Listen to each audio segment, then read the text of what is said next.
네, 오늘 우리에게 주시는 하나님의 은혜의 말씀은 갈라디아서 6장 14절의 말씀입니다. 갈라디아서 6장 14절의 말씀 다 같이 마음을 담아서 합독하도록 하겠습니다.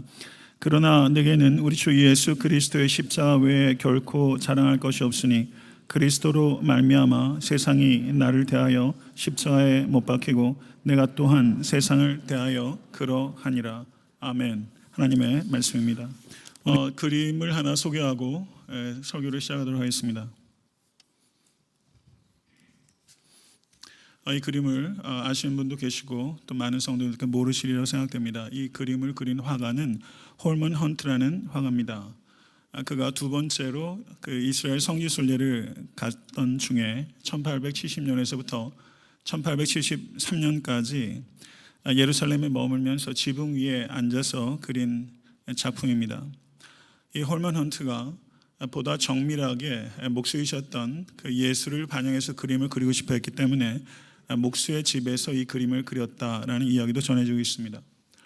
지금 청년 예수님의 얼굴 표정을 보면 저 표정이 고통인지 슬픔인지 기쁨인지 쉽게 가늠하기가 어려운 표정을 가지고 있습니다. 힘겨운 하루의 노동을 마치고 두 손을 쭉 뻗어서 머리 위로 들어 올리는 순간 그때 마침 창문을 뚫고서 저녁 햇살이 들어와서 예수께서 서 계신 그 뒤쪽 벽면에 그림자를 만들었는데 공교롭게도 거기에 연장을 걸어둔 선반이 마치 십자가의 가로목과 같이 보이고 선반에 걸린 못들에 양손이 박힌 것처럼 보이는 것입니다. 그때 마리아가 무릎을 꿇고 바닥에 나무 토막 사이에 앉아 있었는데 우연히 예수의 그림자를 보고서 당황하고 있는 모습을 엿볼 수 있습니다.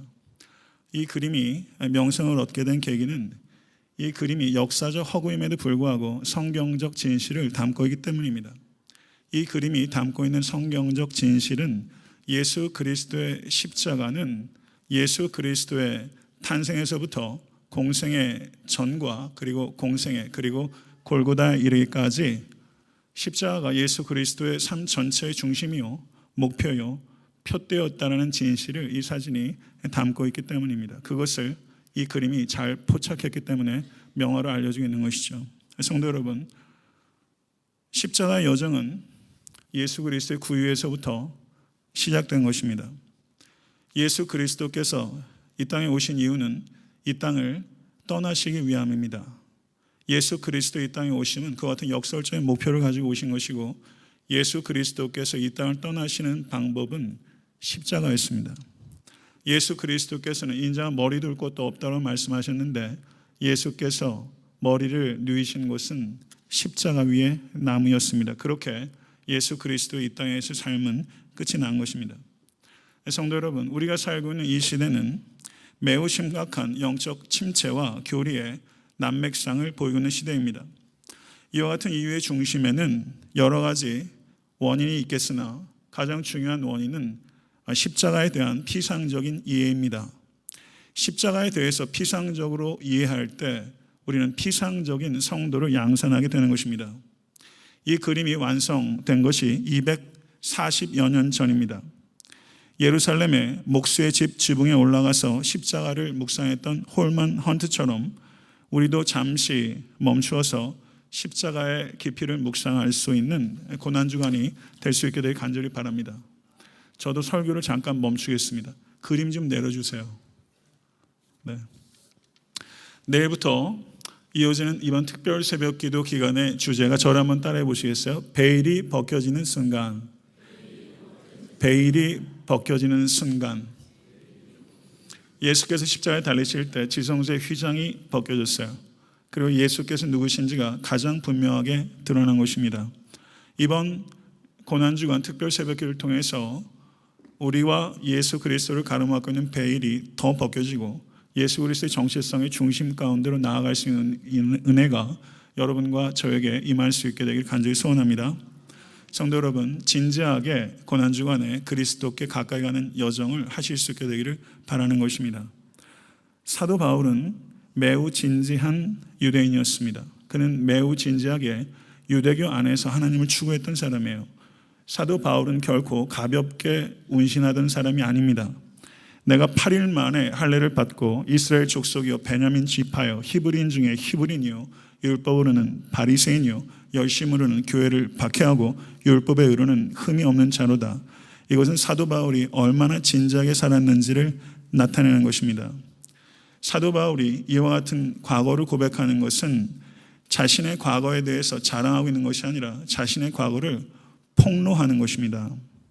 사도 바울은 정죄되어서 나무에 못 박혀 죽은 그 수치스럽고 고통스럽고 저주받은 사람을 통해서 인간이 구원받는다는 것을 도저히 상상할 수 없었습니다. 십자가에 달려 죽은 사람은 경배의 대상은 고사하고 존경의 대상으로도 삼을 수 없습니다. 그와 같은 생각은 사도 바울같이 진지한 유대인들에게는 한마디로 미친 생각입니다. 그런데 다메섹으로 가는 도상에서 사도 바울이 자신이 확신했던 그 미친 생각이 에베소서 3장 18절의 말씀대로 지식에 넘치는 그리스도의 사랑인 것을 깨닫게 된 것입니다. 이것이 결정적인 터닝 포인트였습니다. 미친 생각이 지식에 넘치는, 지식으로 이해할 수 없는 하나님의 광대한 사랑이라는 것을 사도 바울이 다메섹 도상에서 깨닫게 된 거예요. 성도 여러분, 이 자리에 있는 모든 분들이 중생한 그리스도인이라고 저는 생각하지 않습니다. 어느 누구도 그렇게 생각하지 않을 거예요. 제 소원은 이 자리에 계신 모든 권속들이 중생하여 구원을 얻게 되기를 간절히 소원합니다. 혹시 이 자리에 계신 분들 중에 예수가 하나님의 아들이시고 그가 이 세상에 오신 것은 인간의 죄를 대속하기 위함이고 그 방법이 십자가의 죽음이라는 것은 미친 생각이다. 만약에 혹시 그렇게 생각하고 계신 성도가 있다면 하나님의 영으로 말미암아 그 미친 생각이 사실은 하나님께서 우리를 향하신 지각을 뛰어넘는 사랑이라는 것을 깨닫는 은혜가 임하게 될 수 있게 되길 간절히 축원합니다. 오늘 갈라디아서 6장 14절의 말씀은 사도 바울의 위대한 고백들 가운데 백미라고 할 수 있을 만큼 중요하고 탁월한 고백입니다. 이 고백은 갈라디아 성도들에게 보낸 갈라디아서 서신서의 제일 마지막 부분, 서간문의 형식으로 말하자면 추신에 해당되는 부분에 있는 고백입니다. 사도 바울은 이 추신에서 갈라디아서 전체를 통해서 저가 구성해온 모든 내용들을 요약하고 있고 다시 한번 힘주어 자신이 강조하고 있는 바를 말하고 있는 것입니다. 갈라디아 교회는 사도 바울이 직접 복음의 씨앗을 뿌리고 전도하고 선교하고 그리고 아비의 마음으로 양육해서 세운 교회입니다. 그런데 그 교회에 유대주의자, 신학적으로는 주대의저들이 들어와서 바울이 전한 복음은 예수 그리스도의 십자가의 복음입니다. 오직 십자가의 은혜를 믿음으로 말미암아 값없이 의롭다 여기심을 받는다는 이 신칭의 복음을 요동케 하는 자들이 들어오게 된 것입니다. 그들의 주장은 예수 그리스도의 십자가를 믿는 것만으로는 구원을 얻을 수 없기 때문에 십자가는 율법 행위로 보충되어져야 되고 가장 대표적인 율법 행위는 할례이기 때문에 이방인 그리스도인들이 할례를 받아야 구원이 안전해진다라는 거짓된 가르침을 이야기한 것입니다. 이것은 복음의 일부를 훼손하는 것이 아니라 복음 전체를 망치는 것입니다. 사도 바울은 이와 같은 거짓 교사와 거짓 가르침에 맹렬한 분노를 나타냈고 그들을 향한 혐오감을 표현하기에 주저하지 않았습니다. 성도 여러분, 우리가 살고 있는 이 시대는 성경 시대 이상으로 거짓 교사들과 거짓된 가르침이 범람합니다. 인본주의의 얼굴을 가지고 교회에 침투해 오고 있습니다. 효용성이라는 이름을 가지고 교회에 침투해 들어옵니다.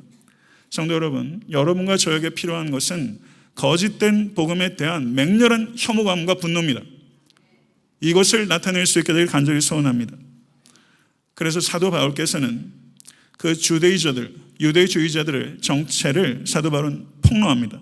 물은 육체의 모양을 내려하는 자들이 억지로 너희에게 할례를 받게 함은 그들이 그리스도의 십자가로 말미암아 박해를 면하려 함뿐이라.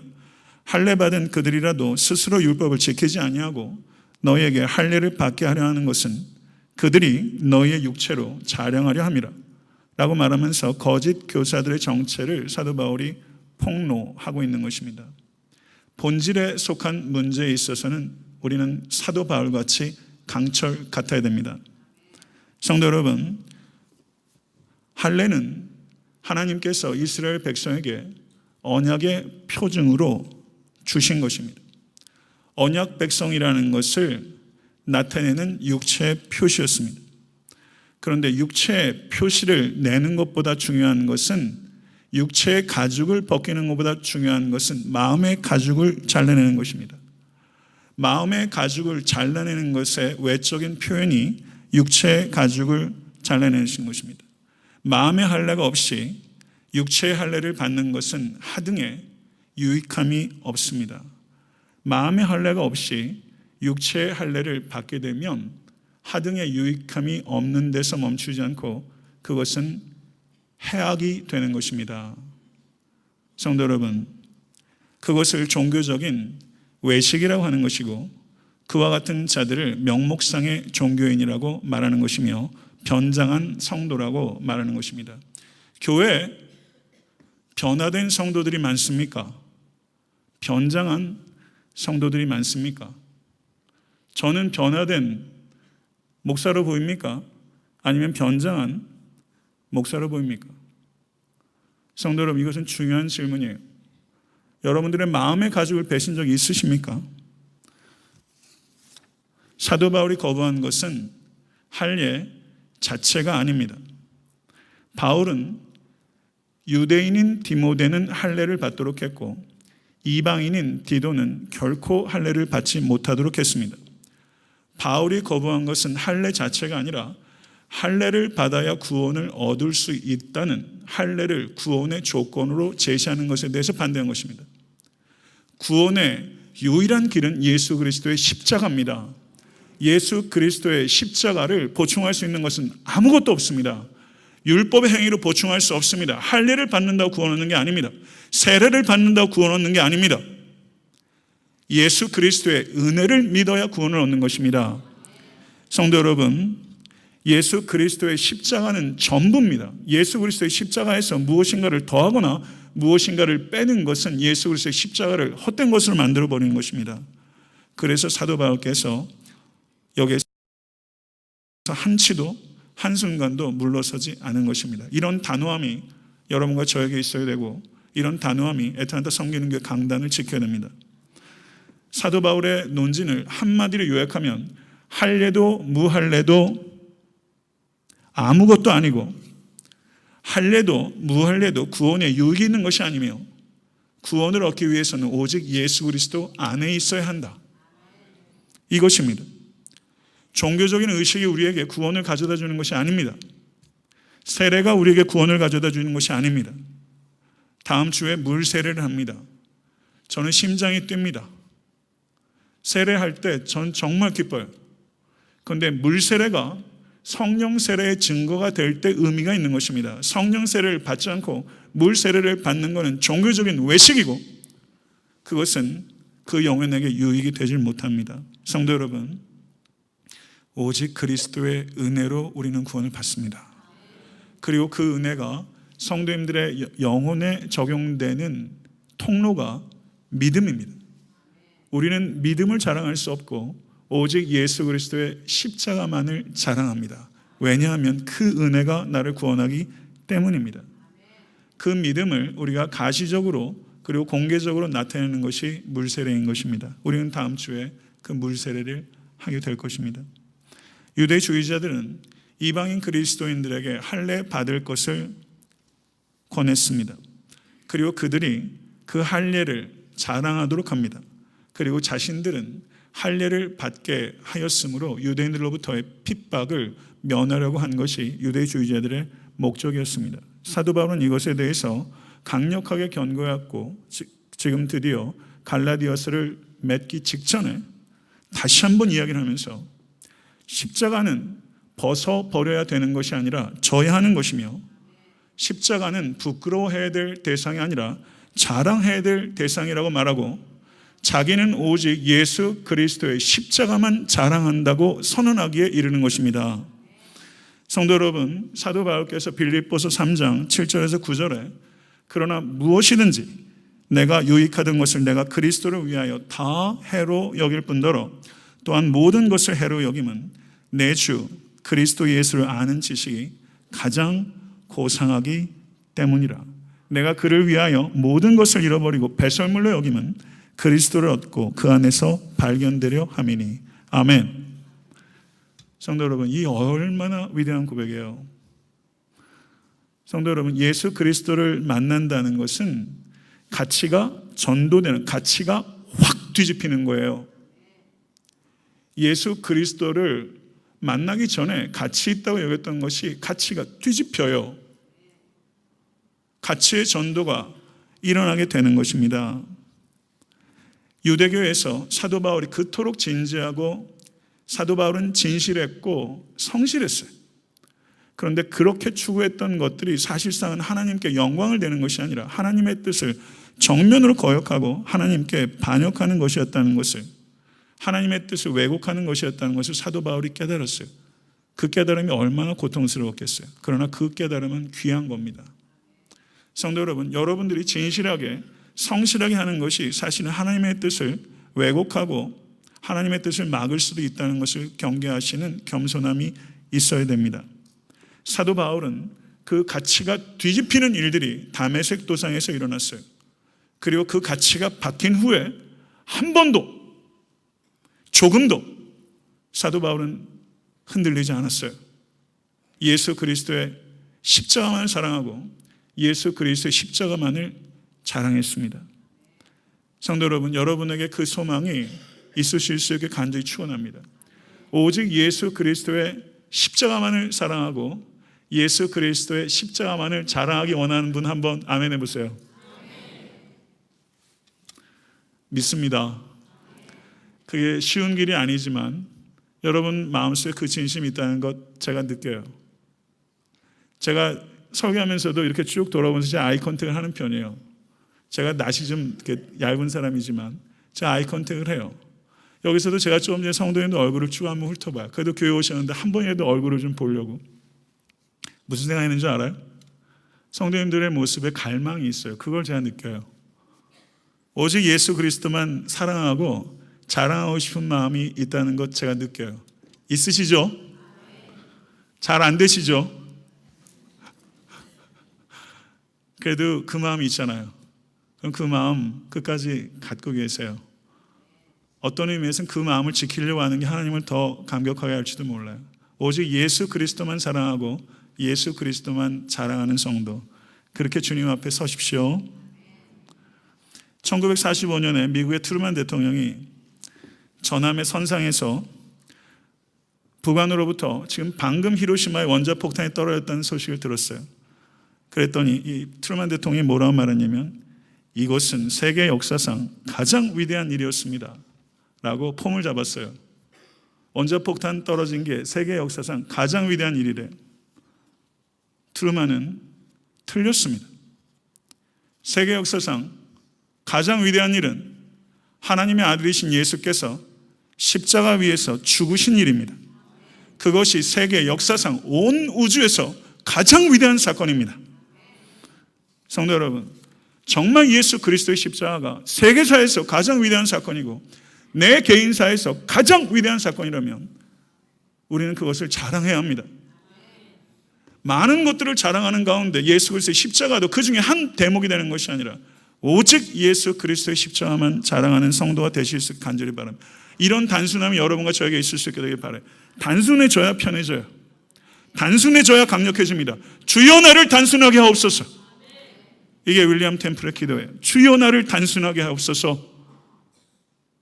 오직 예수 그리스도의 십자가만 자랑하고 예수 그리스도의 십자가만 사랑하게 해달라고. 그러면 삶이요, 죽을 맛이 되는 게 아니라 살 맛이 됩니다. 그래야 기쁨이 생겨요. 십자가를 자랑하는 게 뭐예요? 목에다 십자가를 걸고 다니는 건가요? 십자가를 자랑하는 게 십자가의 첨탑을 근사하게 세우는 건가요? 아니에요. 십자가를 자랑하는 건요, 십자가를 내 삶의 중심으로 여기는 거예요.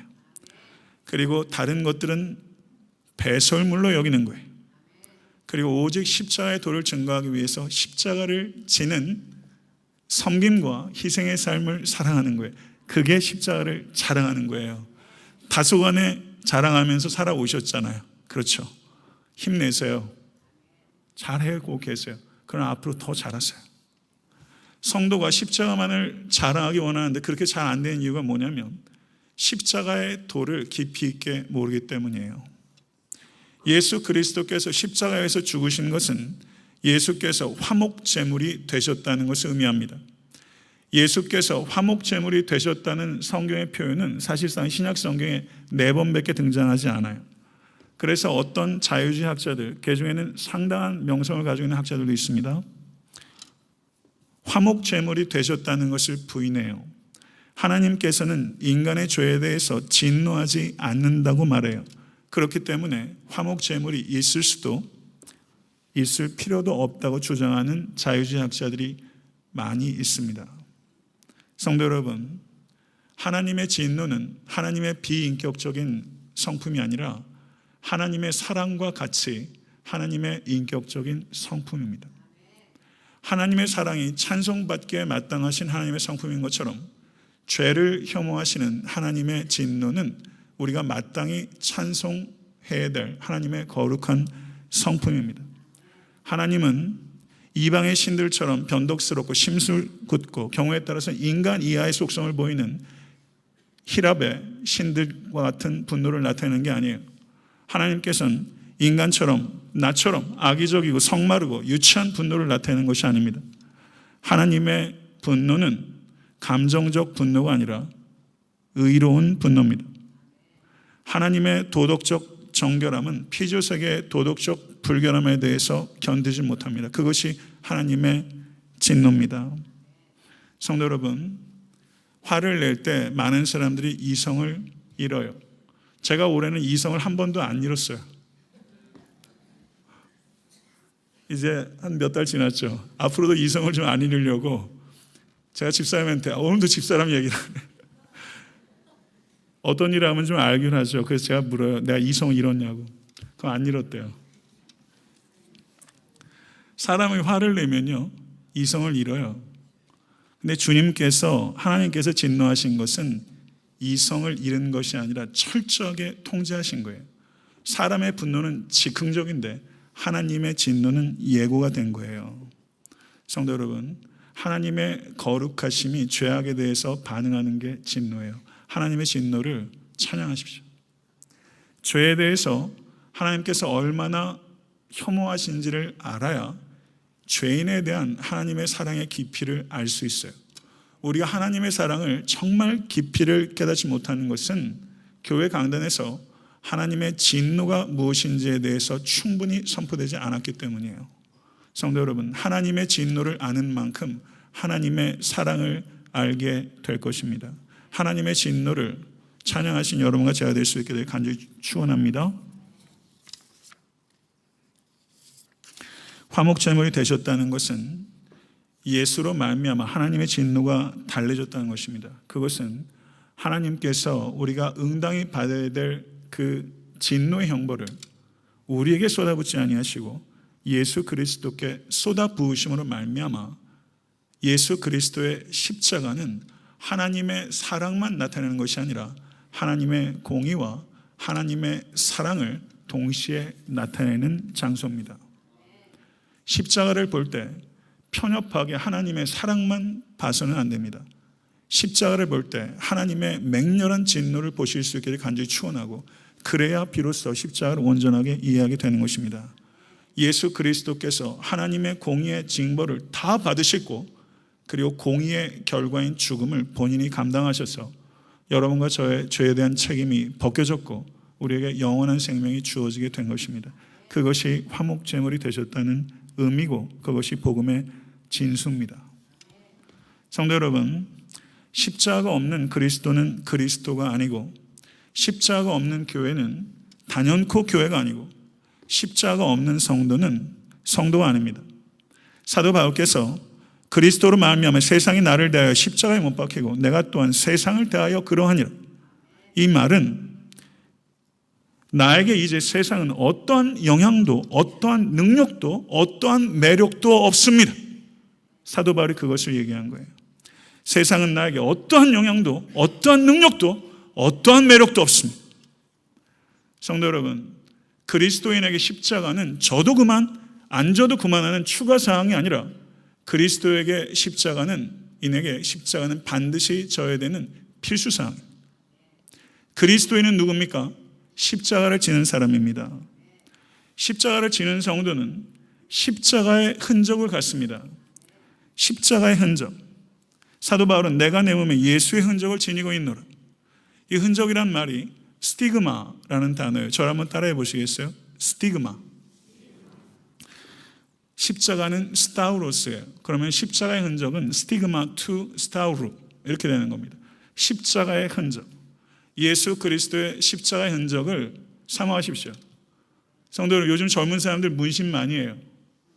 저도 문신하고 싶어요. 십자가 문신이에요. 십자가 문신. 이 문신은 가지셔야 돼요. 이 문신은요, 예수 그리스도의 십자가를 질 때 생기는 문신이에요. 이 문신 가지실 수 있기를 간절히 축원합니다. 여성 최초로 노벨 문학상을 받은 사람이 있었어요.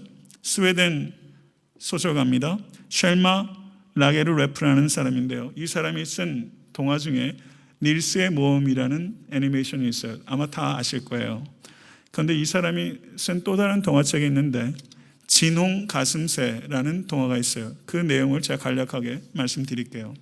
하나님께서 잿빛 털을 가지고 있는 작은 새를 창조하셨어요. 그리고 그 새에게 하나님께서 뭐라고 말씀하셨냐면 내 이름은 진홍 가슴새란다. 이렇게 이름을 붙여주셨어요.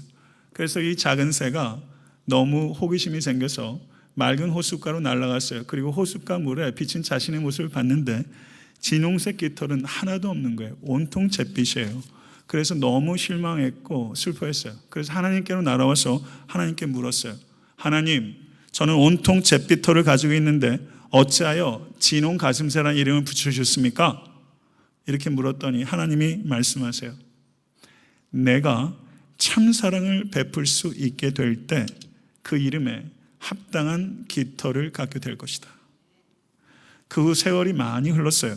근데 진홍 가슴새 둥지 근처에 골고다가 있었어요. 거기에 십자가가 세워졌어요. 어떤 사람이 매달려 있는 게 보여요. 그런데 진홍 가슴새가 평소에 사람을 두려워해서 가까이 가지 못하는데 가운데에 달려있는 사람에게 유독 마음이 가고 그 충동을 이기질 못했어요. 그래서 진홍 가슴새가 가운데 달려있는 사람에게로 날아갔어요. 날아가 보니까 머리에도 가시면류관이 씌어져 있어요. 그 가시면류관 가시마다 검붉은 피가 맺혀 있어요. 그래서 진홍 가슴새가 작은 부리를 가지고 그 가시를 하나하나 뽑기 시작했어요.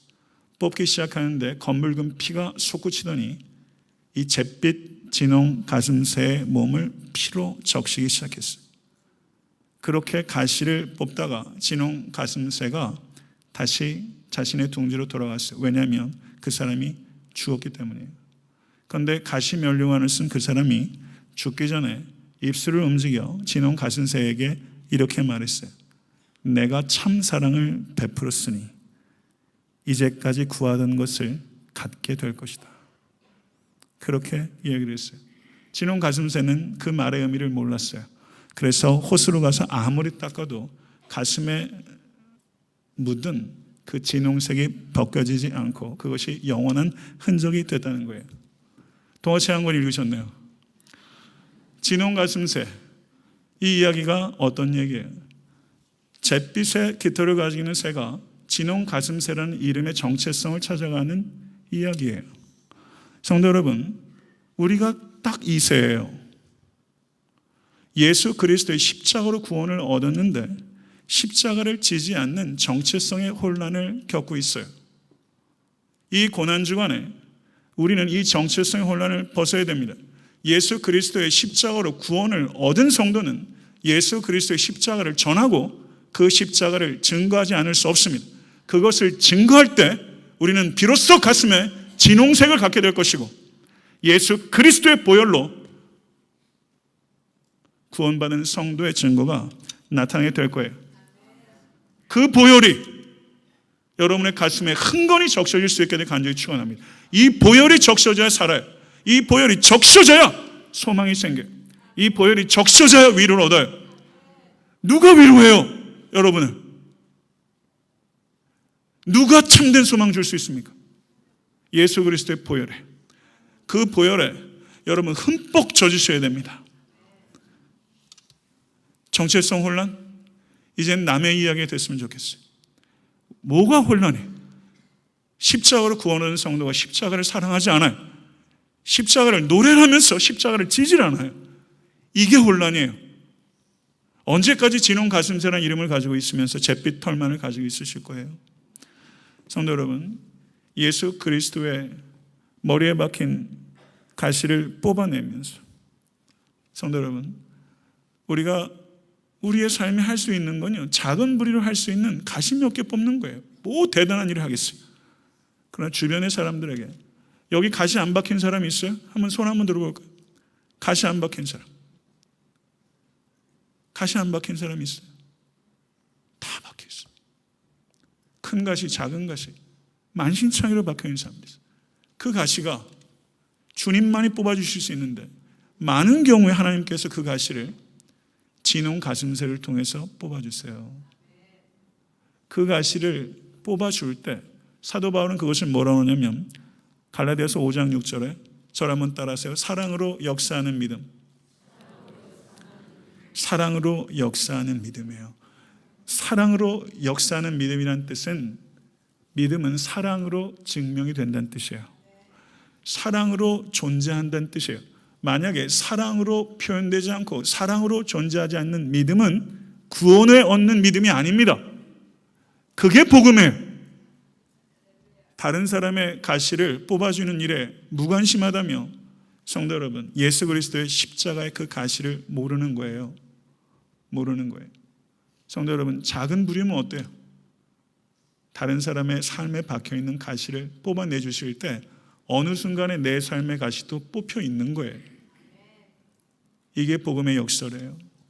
이 십자가 사랑하실 수 간절히 바라고요. 저도 목회하면서 열심히 뽑아드릴게요. 서로 좀 뽑아주세요. 그렇게 하시겠어요? 그거 아닌 데서 무슨 가치 찾을 수 있어요? 부디 예수 그리스도의 십자가 안에서 위로와 가치와 또 표대를 삼으실 수 있는 여러분과 제가 될 수 있게 되고 우리 주 예수 그리스도 간절히 축원합니다. 기도하겠습니다.